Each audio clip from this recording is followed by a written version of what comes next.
aussi potentiellement dangereuse en cas de surdosage. Le paracétamol devra désormais être accompagné d'une mention obligatoire sur toutes les boîtes. Surdosage égale danger. Alors avant de voir avec le docteur Mascret quelles sont les précautions à prendre avec d'autres médicaments du quotidien, explication signée Frédéric Prabonneau, Karine Lempereur et Marie-Pierre Desgranges. Le paracétamol, un incontournable des armoires à pharmacie. Plus de la moitié des Français s'en sont vus prescrire par leur médecin l'an dernier, sans compter ceux qui en prennent sans ordonnance. C'est très efficace pour les douleurs et ça marche du tonnerre. Pour des maux de tête. Qu'est-ce qu'on risque? J'en sais rien, mais on risque quelque chose. D'accord. Efficace, le paracétamol peut effectivement être dangereux.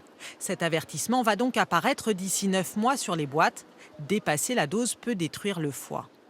Ça vient très rapidement, vous augmentez la dose, vous passez à 5-6 grammes par jour et du jour au lendemain, un processus de destruction de votre foie se met en route. Ça va être très rapide et ce processus peut être irréversible. Il peut conduire à ce qu'on soit obligé de vous remplacer votre foie par une greffe. Un risque rare mais très grave. L'Agence du médicament demande donc aussi d'inscrire au verso des boîtes les recommandations de bon usage. Pas plus d'1 gramme par prise, pas plus de 3 grammes par jour, au moins 4 heures entre 2 prises. Attention aussi à ne pas dépasser 5 jours de traitement sans avis médical et de ne pas prendre en même temps un autre médicament à base de paracétamol. Plus de 200 spécialités en contiennent.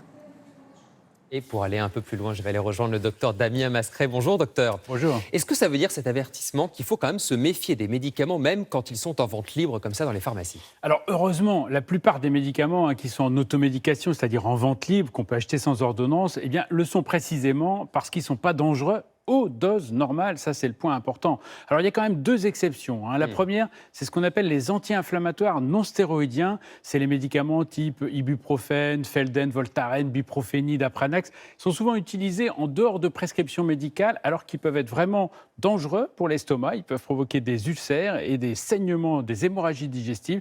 Donc il faut être très prudent. Et puis le deuxième médicament dont il faut se méfier, c'est l'aspirine.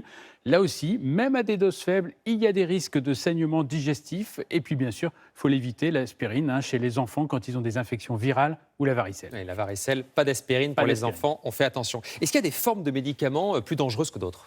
Alors oui, il y a les gouttes, par exemple. On a vite fait avec les gouttes de faire un surdosage.